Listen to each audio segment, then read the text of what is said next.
રાધે કૃષ્ણ રાધે કૃષ્ણ રાધે કૃષ્ણ રાધે રાધે કૃષ્ણ રાધે કૃષ્ણ રાધે.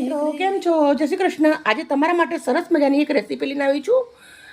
લારી ઉપર મળે મસાલા ઢોસા, એ લઈને આવી છું. પણ સંભાર પણ સાથે બનાવવાની છું ને જે લારી ઉપર મસાલો ભરે એ પણ મસાલો પણ બનાવવાની છું. તો દાળ સંભાર બનાવવાની છે, મસાલો બનાવવાનો છે, ઢોસાના અંદર ભરવાનો. તો પૂરો વિડીયો તમારા જોડે શેર કરું છું. ઘણું બધું સમારીને રાખ્યું છે. અને આ છે મેન વસ્તુ આપણે ખીરું ઢોસાનું. તો આની રેસીપી મેં તમને હવે થોડા દિવસ પહેલાં સેન્ડવિચ વિડીયો બનાવ્યો છે મેં ઢોકળાનો. એના અંદર ખીરું કેવી રીતે બને એ બતાવેલું છે. તો તમે એ મારો વિડીયો જોઈ શકો છો. અને એક વાટકી મેં તુવરની દાળ હાંડલીના અંદર ધીમા તાપી 2 કલાક સુધી બફાવા દીધી છે. તો દાળ બાફીને રેડી છે, બટાકા બાફી અને રેડી છે. આનો આપણે એક સંભારો બનાવવાનો છે. જે બટાકાવાળો સંભારો હશે, મસાલાવાળો, ડુંગળી ટામેટાવાળો, એ ઢોસાના અંદર જશે ને સંભાર દાળ બનાવીશું. પૂરો વિડીયો શેર કરું છું. સારી લાગે પ્લીઝ લાઇક કરજો. વિડીયો થોડો મીઠો હશે પણ એકદમ ખાવાની તમને મજા આવશે પૂરા પરિવાર જોડે. સૌથી પહેલાં દાળનો સંભાર બનાવવાનો છે. સંભાર દાળ બનાવીએ છીએ. એક તપેલું લીધું છે મોટું. 1 ચમચા એટલું સિંગ તેલ નાખું છું. તેલ ગરમ થઈ ગયું છે. રાઈ અને જીરું 1 ચમચી નાખું છું. હિંગ નાખું છું. 2 નંગ લીલા મરચાં અને 2 નંગ ડુંગળીને સાંતળી લેવાની છે.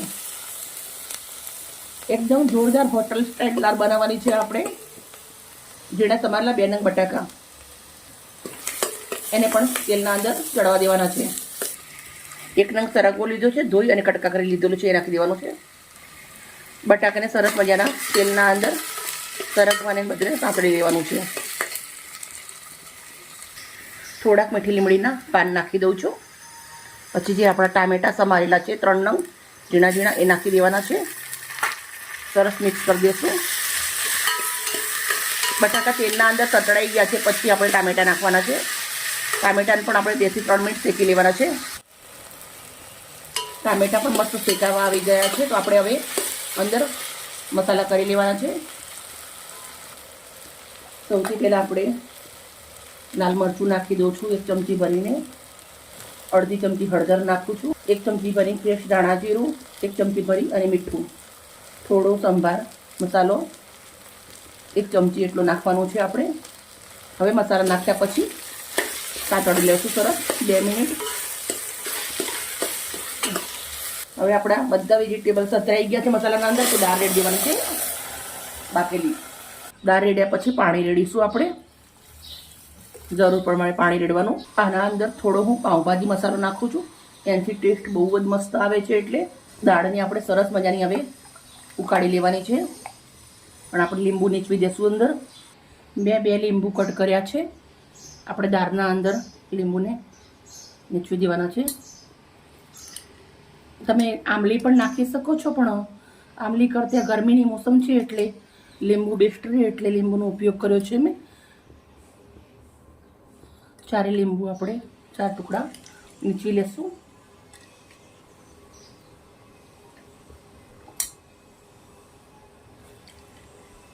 રેડી.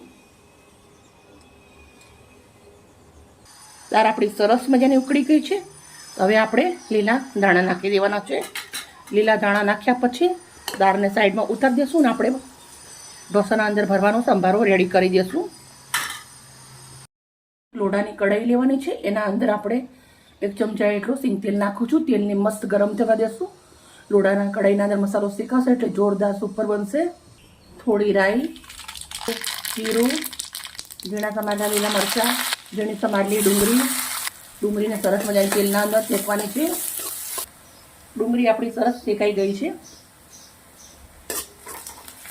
આપણે અંદર ટામેટાં નાખી દેવાના છે. ટામેટાં નાખ્યા પછી તરત આપણે મસાલો કરી દેવાનો છે.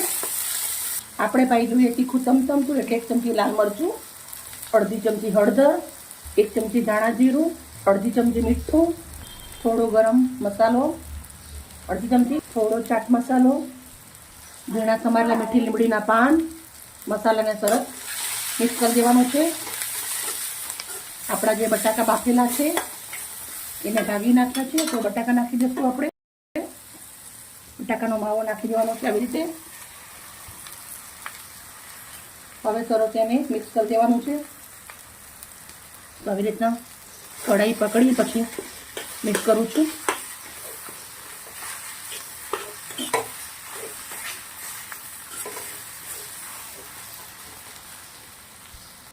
મસાલો સરસ મિક્સ કરી દીધો છે. થોડી ક્વોન્ટિટી વધારે છે, ઘરે મહેમાન આવેલા છે એટલે થોડા લીલા ધાણા નાખી દીધા છે અને હવે મિક્સ કરી દઈશું. મસાલો આપણો થઈ ગયો છે રેડી. મેં આવી રીતે મસાલાને 5 મિનિટ સુધી શેક્યો છે, કઢાઈના અંદર મિક્સ કર્યો છે. મસાલો રેડી થઈ ગયો છે. ઢોસો બનાવીશું. ઢોસો બનાવવા માટે આપણે એક તવો લઈ લીધો છે. તો મસ્ત આપણો ગરમ થઈ ગયો છે. સાફ કરી દઈશું. આપણું જે ખીરું છે એ રેડી દેવાનું છે.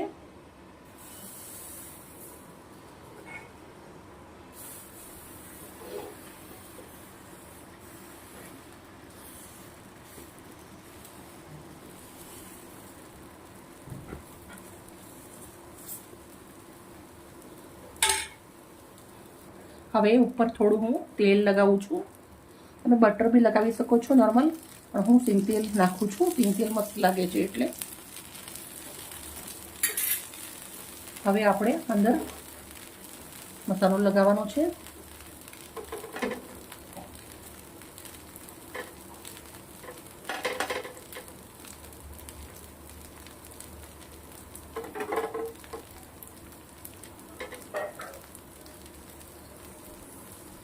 મસાલો લગાવી દઉં છું.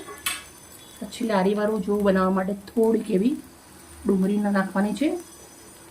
થોડું એવું બીટના ટુકડા નાખું છું. થોડા લીલા ધાણા, પછી મીઠી લીમડીના પાન, એનાથી ટેસ્ટ જોરદાર આવે. હવે આપણે ચીઝની ગોટી લીધી છે એ આવી રીતે પર છીણી દઉં છું.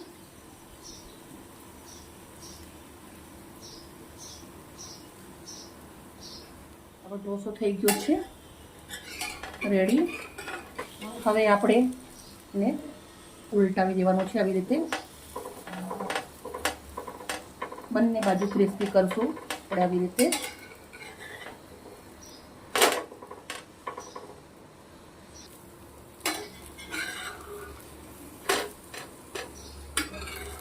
આપણો ઢોસો મસ્ત બની અને રેડી થઈ ગયો છે. પ્લેટના અંદર લઈ લીધો છે. બીજો ઢોસો પણ આપણો સરસ મજાનો રેડી થઈ ગયો છે. ચલો સર્વ કરી દઈશું આપણે. દાળ આપણી સરસ મજાની રેડી છે. તો આપણે દાળને કાઢી લઈશું બાઉલના અંદર.